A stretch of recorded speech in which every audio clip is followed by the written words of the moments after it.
Y empecemos de nuevo.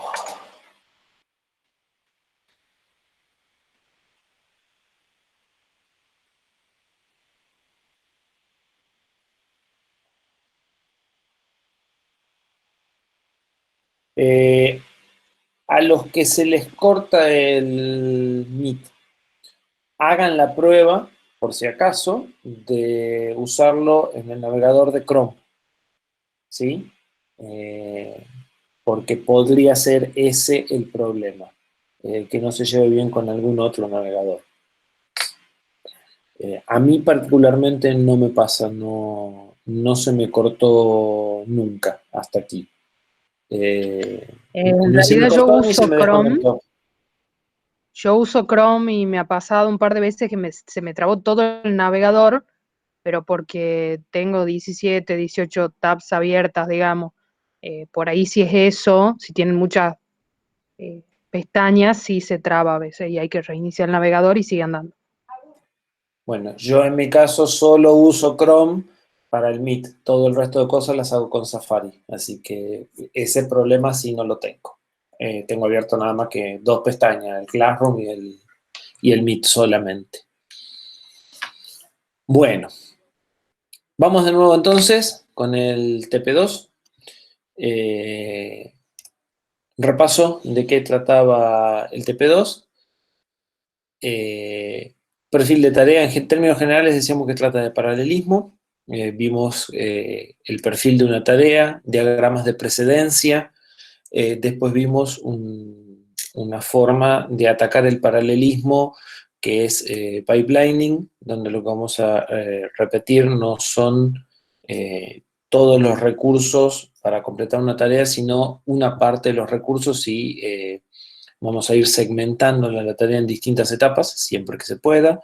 Vimos el estado de régimen de un pipelining, vimos métricas para determinar qué pipelining se está comportando mejor que otro. Dentro de las métricas vimos la latencia de una tarea, vimos el rendimiento del pipelining y vimos la productividad y la aceleración. Y por último, como una forma de pipelining, vimos lo que es interleaving de memoria, aprovechando unos principios que vamos a volver sobre esos principios más adelante, ya los mencionó Nicolás, que son los principios de localidad espacial, que implican que si nosotros accedemos a una dirección de memoria es muy probable que accedamos a direcciones consecutivas y muchas veces incluso en forma correlativa, ¿sí? Leemos la dirección 100, después la 101, después la 102, después la 103. Eso es propio de tener estructuras de memorias y de tener variables que ocupan 32 bytes, pero que las almacenamos en bytes y ese tipo de cosas, ¿sí? Entonces nos van a permitir aprovechar accesos a memoria en forma entrelazadas. Bien. Problema. ¿Leyeron el problema que vamos a dictar? En general, no. Así que lo leo yo, si están de acuerdo. Además, hice unos pequeños cambios en la redacción respecto a cuando se publicó. Así que vamos a leerlo de vuelta. El problema que vamos a resolver es el parcial del 2011, creo, si mal no recuerdo. Y dice, considere el siguiente sistema combinacional. En el mismo los circuitos A a D representan circuitos combinacionales y las flechas representan conexiones entre estos circuitos. Todos los circuitos tienen el mismo tiempo de propagación, TPD, es decir, el tiempo que pasa desde que las entradas están estables hasta que las salidas quedan estables. Una salida termina cuando el resultado está disponible en S1 y S2 y presenta un diagrama con 4 nodos A, B, C y D con la forma de un cuadrado y un montón de flechas que vinculan a todos los circuitos. La entrada se hace por el circuito A la izquierda y las salidas están en el circuito B y en el circuito D. ¿Sí? De todas formas están en los dibujos más adelante. Nos pide primero que calculemos la latencia del circuito en el apartado A. En el apartado B dice si se propone emplear la siguiente estructura de pipelining para mejorar la productividad del sistema, ¿por qué se ponen 2 registros en la salida S1? y nos presenta un circuito muy similar al anterior en el que se agregaron una serie de registros. Después en el apartado C dice, en el circuito propuesto en el apartado anterior, ¿cuántas tareas de cálculo se pueden realizar al mismo tiempo en este sistema? En el apartado D dice, si considera despreciable el tiempo de los registros intermedios, ¿cuál sería el tiempo mínimo de reloj para este nuevo sistema propuesto? ¿Cuál sería su latencia y cuál su productividad? En el punto S pide que rediseñe la estructura del pipeline propuesto para obtener máxima productividad. Y en el punto F, en el caso anterior, siempre despreciando los tiempos de los registros intermedios, ¿cuál sería el tiempo mínimo de latencia, del tiempo mínimo de reloj, la latencia y la productividad del pipe que ustedes rediseñan? Supongo que mientras yo lo leo, ustedes lo están viendo a los dibujos y al enunciado, y díganme cuántos de ustedes ya se abrieron las venas con una galletita de agua.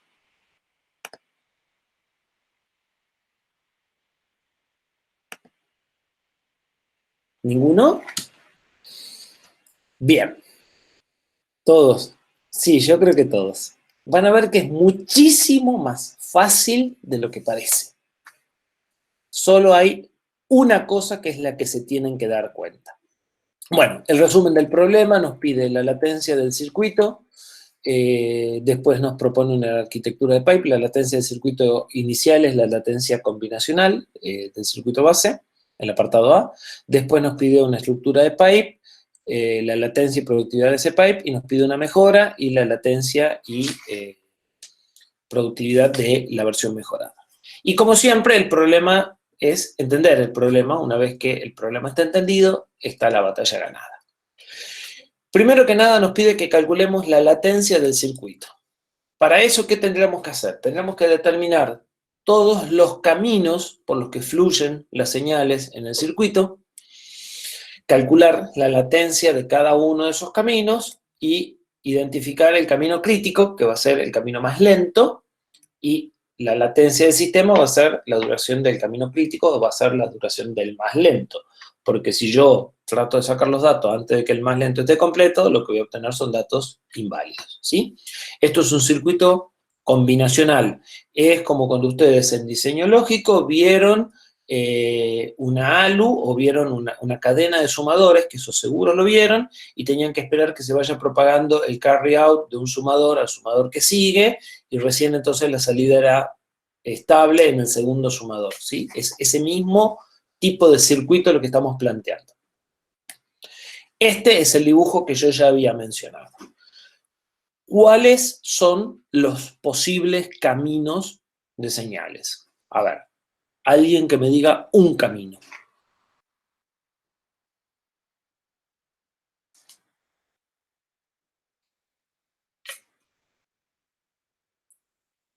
Bien, hay un camino que es A, B, C y D. ¿Sí? ¿Otro camino?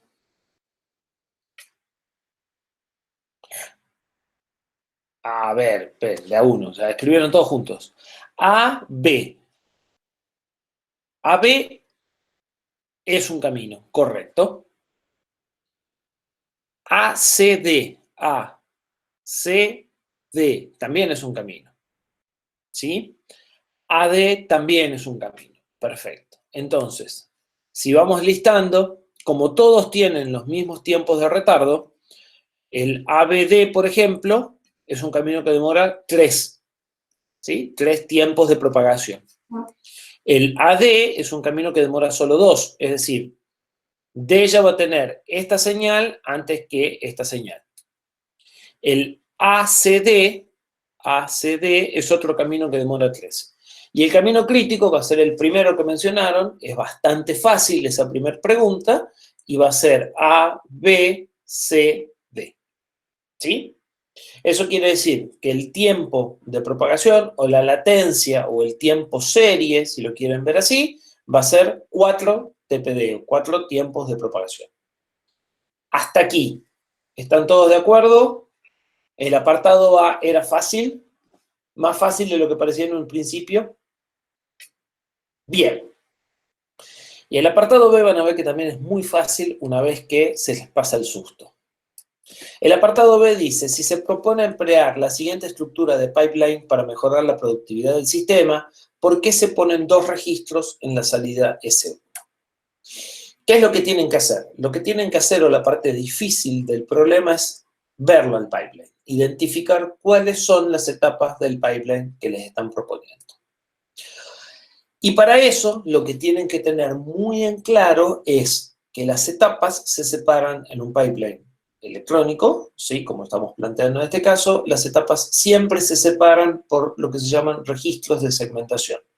Son los registros que mantienen las señales combinacionales de la etapa 1 para alimentar a la etapa 2, ¿sí? Entonces, es muy importante que les quede claro el concepto de que cuando nosotros dibujamos un pipeline con cubitos, el 1, el 2, el 3, cada cubito son bloques combinacionales y entre cubito y cubito lo que hay es un registro de segmentación que toma el resultado combinacional de la etapa 1 y mantiene en el tiempo esos valores para alimentar a la etapa 2, ¿sí?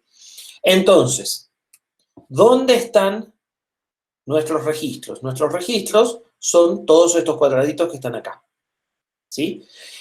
¿Cuál es la etapa 1? Bueno, la etapa 1 es este conjunto de registros, o sea, este registro, este y este forman los registros de segmentación que dividen a la etapa 1, que contiene al bloque. En el BC no hay cubito. Y van a ver ahora por qué no hay cubito, no hay registro de segmentación. ¿Sí? Entonces, el primer registro de segmentación son el que va de A a C, junto con el que va de A a D, el primero de los dos, y junto con el que va de A a B. Esos tres registros son lo que llamamos registro de segmentación. ¿Por qué los tres? Porque a nuestra etapa entran un conjunto de señales, que es la E, y salen tres conjuntos de señales. Entonces, cada uno de esos está sostenido o está mantenido por un registro de segmentación. ¿Sí? Entonces, en T0 entran los datos, demoran un tiempo de propagación en generarse las señales de salida de A, y cuando llega el flanco de reloj, los registros capturan todas esas salidas de A, las memorizan, y a partir de ahí B y C empiezan a operar. ¿Sí? C opera con los valores registrados en el registro de segmentación y con los valores generados por B a partir de lo que se contiene el registro de segmentación. Entonces, ¿dónde está el segundo registro de segmentación? Es el que congela todas las salidas. La salida de B para el lado de C1, la salida de B para el lado de D, el valor que se había guardado de A que tiene que llegar a D, pero que tiene que llegar un T después, y el valor de C que tiene que ir a D. Y entonces, ¿por qué S1 tiene dos registros de segmentación?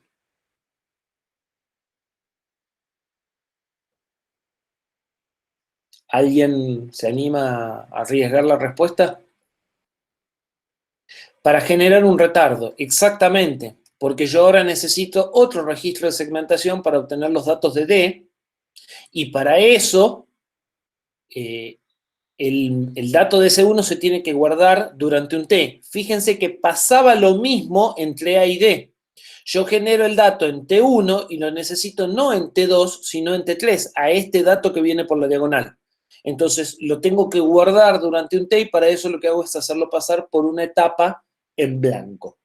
¿Sí? Por eso de A a D tiene dos registros, para que los datos lleguen sincronizadamente. ¿Sí? Y lo mismo sucede con las salidas. Las salidas S1 y S2 tienen que salir al mismo tiempo para el mismo dato. ¿Sí? A todo el mundo le queda clara la respuesta de por qué S1 tiene dos registros y por qué A a D tienen dos registros.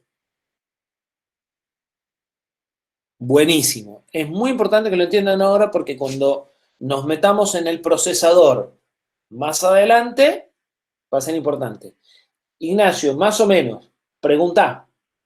Pregunta por micrófono, pregunta escribiendo, como prefieras. La idea es que te saques las dudas. ¿Se me escucha? Sí se te Hola. escucha. Bueno, eh, no me queda claro el registro de A a D, porque sería Bien. A demora tres tiempos de propagación en hacer una tarea, ¿verdad? Y en enviar el No. resultado en primer No, no, registro. no, no, no. Para, vamos por parte. A es un bloque combinacional. Es decir, vos ponés una entrada y un T después, todas sus salidas están estables. Si vos no cambiás la entrada, las salidas no cambian. ¿Sí? Ahora, vos lo que haces es, una vez que esas salidas están estables, con estos registros las memorizás y generás salidas estables para B, para nadie y para C. Y eso te permite cambiar las entradas y empezar a procesar una segunda tarea, ¿sí? Cambiando los valores de entrada y que A empiece a generar nuevas salidas para la nueva tarea. En ese tiempo, B toma la entrada de la primera tarea, genera una salida estable para D, genera una salida estable para C, un T después, y C tiene entradas, dos entradas. La entrada que viene de A está estable desde el momento en el que empezamos a hacer la segunda tarea, pero la que viene de B cambia un TPD después. Entonces, recién las salidas de C van a ser estables, 2 TPD después. ¿Por qué? Porque C necesita un T después de que B puso las cosas estables y B necesita un T desde las entradas. Eso va a hacer que 2 TPD, después yo tenga las salidas de C listas para ir a D, las salidas de B, y todavía necesito esta salida de A, que tiene memorizado este registro, y yo necesito que en el flanco de reloj todas esas lleguen juntas a D. Entonces, por eso necesito el segundo registro, porque en cuanto llegue el flanco de reloj, B y C van a empezar a procesar la segunda tarea y D necesita los valores que venían desde un T antes, congelados de A. ¿Sí? Entonces, por eso tengo dos registros, porque los datos avanzan de una tarea, de una etapa a la etapa que sigue con un flanco de reloj. Como D necesita datos de 2T atrás, necesita pasar por dos registros para ir memorizándolo de T a T. Y eso mismo va a pasar con la salida de B, que está disponible en T2, pero yo la necesito en T3 en paralelo o simultáneamente con la que me va a entregar D. Eso es la mejora que tienen que hacer ustedes. ¿Sí? Pero ya llegamos. No necesariamente. Entonces, ya entendiste por qué tienen que haber dos registros entre a la salida de B. ¿A alguien le quedan dudas de este punto? Y no nos metamos todavía en el registro que tendría que haber de B a C para hacer esto simétrico.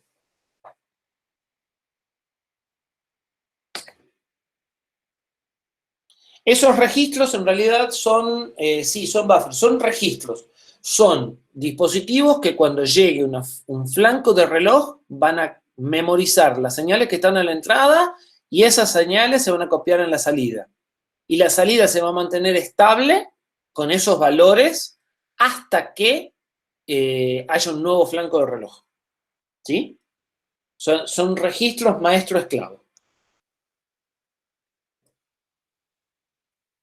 Sirven para cortar las carreras de señales, para cortar los tiempos de propagación, justamente. Bien, sigo entonces. La respuesta era clara, es para mantener las señales sincronizadas y se supone que todos la entendimos. Entonces, en el circuito propuesto en el apartado anterior, ¿cuántas tareas se pueden estar realizando al mismo tiempo? Bueno, va a ser más fácil. Bueno, en el dibujo que hicimos quedó bastante claro que es un pipe de 3 etapas, ¿verdad? Si es un pipe de 3 etapas, vamos a estar haciendo 3 tareas al mismo tiempo. A va a estar ejecutando o va a estar procesando una tarea, B y C van a estar procesando la tarea anterior y D va a estar procesando la tarea anterior. ¿Sí? 3 tareas entonces. Apartado D, considerando despreciables los tiempos intermedios, los tiempos de los registros, ¿cuál sería el tiempo mínimo de reloj? ¿Y cuál la productividad? Eso se va a ver más simple, ya varios lo deben tener, pero si lo dibujamos así al pipe. En el pipe, esta es la forma tradicional que tenemos de dibujarlo. La primera etapa tiene solo el registro combinacional A y esa etapa demora, por lo tanto, un TPD o un T. La segunda etapa tiene a B y C al mismo tiempo y necesita 2 T, recién ya lo hicimos en el análisis de por qué, y la tercera tiene un T y solo contiene a D. Bajo ese concepto, el tiempo mínimo de reloj, ya lo sabemos, va a ser 2T. Porque la segunda etapa tiene B y C en serie. La latencia va a ser de 6T, porque si nuestro reloj funciona, o nuestro pipe funciona a 2T, y tenemos 3 etapas, vamos a demorar 2T en este, aun cuando con un T nos alcanzaría, 2T en este y 2T en este. ¿Sí? Entonces la tarea va a demorar en salir 6T. La latencia es mayor que cuando hacíamos en serie, que era 4. Pero la productividad va a ser mejor porque vamos a obtener una tarea cada 2T cuando antes la teníamos cada 4T. Hasta aquí, ¿dudas? Habiendo visto el pipe propuesto, este apartado en particular es sencillo. ¿Por qué 2T? Por BC. ¿Sí? Como BC, por la forma en la que está hecho el pipe que me dieron, B y C están en la misma etapa, C tiene que esperar a B, eso hace que yo necesite que esa etapa demore 2T. Si esa etapa demora 2T, las otras, aunque lo podrían resolver en 1, van a terminar resolviéndolo en 2, porque la tarea que entra A no puede pasar a B hasta que BC no se desocupa. Entonces, todo esto termina funcionando a 2T. ¿Sí? ¿Quedó claro? Bien. Bueno, y ahora queremos obtener máxima productividad en ese pipe. ¿Qué tenemos que hacer? La máxima productividad la vamos a tener con una tarea cada un T. Y para eso, lo que tenemos que hacer es dividir la segunda etapa, BC, en esto. Y si pongo un registro, me propone Lucas poner un registro entre B y C. Primero, antes de que nos metamos en el circuito, yo les recomendaría seguir este flujo. Estamos de acuerdo en esta diapositiva, estamos de acuerdo en que lo que queremos hacer es partir B y C a la mitad. ¿Todos están de acuerdo con esa parte?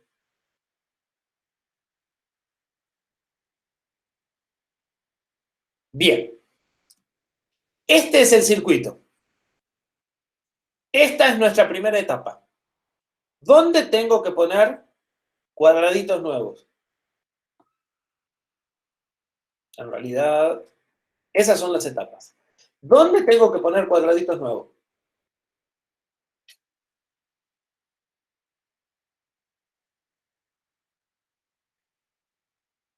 En la segunda. La segunda etapa está entre la primera línea roja y la segunda línea roja. En las dos líneas de la derecha. A ver, díganme entre A y C, entre B y C, entre C y D, o sea, por los nombres de las puntas. Ignacio dice entre A y B y A y C, es decir, acá y acá. ¿Solo entre esas dos?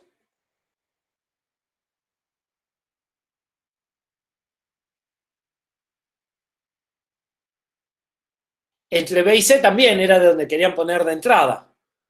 Tengo acá, acá y acá.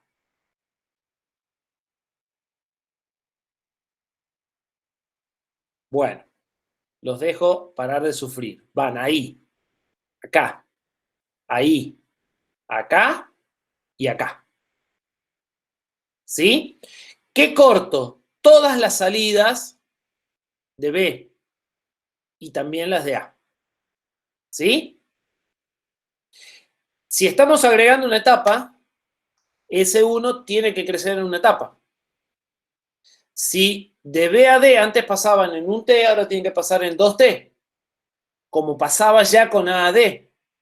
A a D también tiene que demorar un T más, así que también tiene que tener un registro más. Y A a C también. Y ahora la etapa va a quedar ahí. ¿Sí? De A entra a B, de B sale a S1, sale a C, que se usa en el T que sigue, y el dato que iba de A a D y de A a C se demoran un T más. Fíjense, ¿dónde está la trampa? La trampa está en que, si ustedes se fijan en este diagrama, esta flecha que va de A a B y la flecha que va de B a C, en realidad no son tan lineales. Hay cosas que van de A a C, hay cosas que van de A a D, ¿sí? Y esas que van de A a D, tengo que ir haciéndolas perder tiempo. Entonces, lo que va de A a D, antes demoraba 2T, ahora va a tener que demorar 3. Porque dividí una etapa más acá al medio, ¿sí? Antes esto pasaba en 2T, que era 1 y 2. Ahora tengo 1, 2 y 3 para llegar a D. Entonces, entre A y D se tiene que agregar uno más. Y lo mismo va a pasar con B y D. Antes pasaba de 1, pero ahora tengo que agregarle un T de espera. Y entre A y C también tengo que agregarle un T de espera porque B me quedó al medio. Y la salida de B a S1 también se tiene que cortar porque tiene que demorar un T más en llegar. ¿Sí?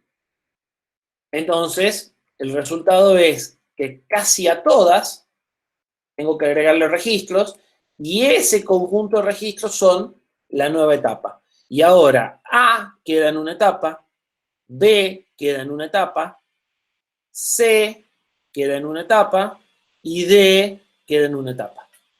¿Sí? ¿Alguien todavía no entiende por qué aparecen tantos registros?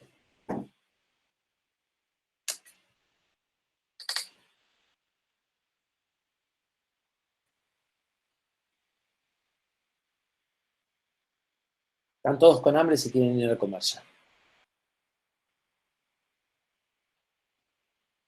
Lucas, tendría que encerrar los registros con los registros de cada etapa. Sí, exactamente. Es exactamente lo que sucede. Vamos de nuevo. No pierdan de vista que si ustedes en esta estructura consideran que A es combinacional, entonces en esta flecha tiene que haber registros. Y todas las señales que salen de A para llegar a algún lado tienen que pasar por registros.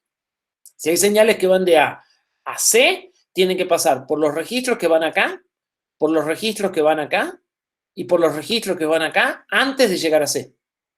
¿Sí? Entonces, si lo dibujan de esta forma lineal, acá, entre cuadrado y cuadrado, esas flechas son conjuntos de registros. Exactamente, tienen que crear murallas entre las etapas, los registros. Es exactamente ese el concepto que es muy importante que les quede claro porque cuando querramos hacer esto mismo en el procesador, vamos a hacer exactamente eso, lo vamos a cortar, solo que lo vamos a dibujar como una pared entera en lugar de individuales como están acá. Bien, creo que quedó claro. Obviamente, ¿cuáles eran los puntos más peliagudos de esto? Identificar el primer pipe y identificar cómo armar el segundo pipe en el circuito. En este caso, despreciando los tiempos de reloj, ¿cuál es el tiempo mínimo, los tiempos de los registros? ¿Cuál es el tiempo mínimo de reloj? Latencia y productividad, eso es facilísimo. El tiempo de este va a ser 1 TPD. La latencia va a ser 4, porque ahora tenemos un pipe precioso, 4 etapas de 1 T cada uno, y la productividad 1 por cada T, la máxima esperada. Bien, conclusiones. La dificultad de este problema puntual era ver el pipe en el circuito, ¿sí? Por eso también lo elegimos. Y de nuevo, una vez más, cuando entendieron el problema, cuando de verdad entendieron y vieron qué es lo que le están pidiendo, el problema está casi resuelto. La parte analítica del problema era muy sencilla, la parte era el balde de agua fría con el circuito. ¿Sí? Los cálculos y las preguntas eran muy sencillas. ¿Cómo seguimos? Miércoles 22 tienen evaluación de TP3 y miércoles siguiente tienen evaluación de Lab 1. Todavía estamos discutiendo cómo va a ser la evaluación de Lab 1. Las evaluaciones de Lab 1 se venían haciendo en forma similar a las que hicimos en sistemas con micro, donde les dábamos un ejercicio, ustedes lo presentaban funcionando. No se puede presentar funcionando en MIT, así que seguimos viendo qué vamos a hacer. El Lab 1 va a ser de programación sobre RISC-V en un simulador, el simulador es web, así que es bastante fácil.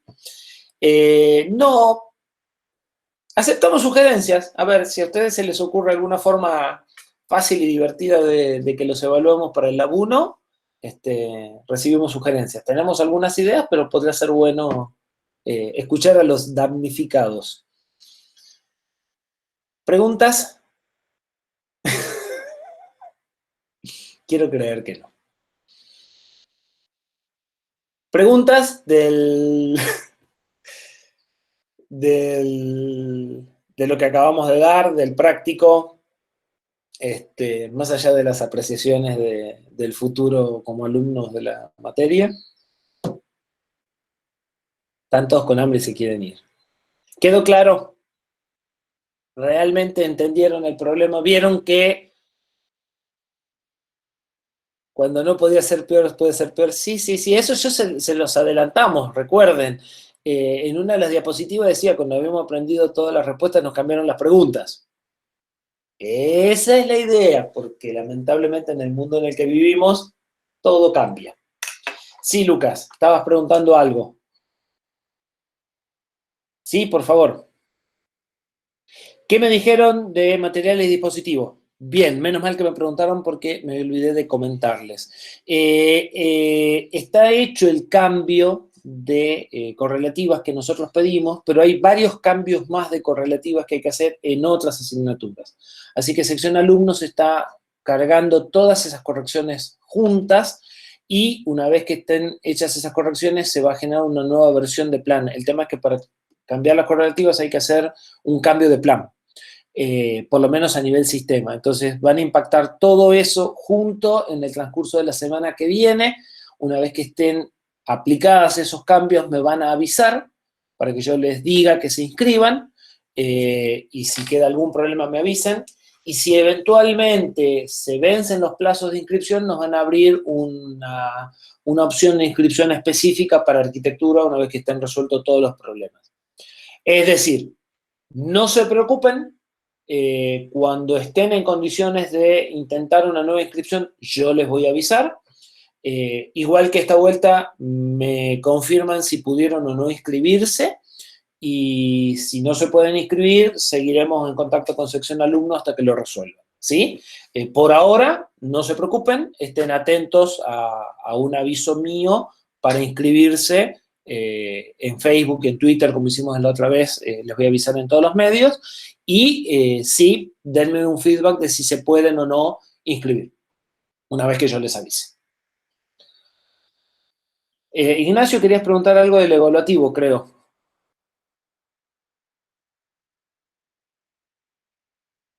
¿Cómo se calculaba la productividad en el ejercicio 2? Déjame que me acuerde cómo era el ejercicio 2. ¿Vos lo tenés más fresco, Erika?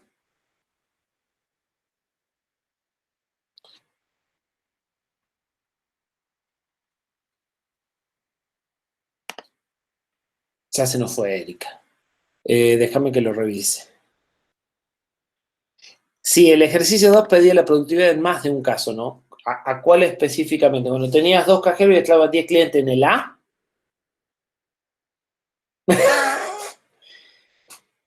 En el A, la productividad era la cantidad total de clientes sobre la cantidad total de tiempo. En realidad, eso es siempre la productividad.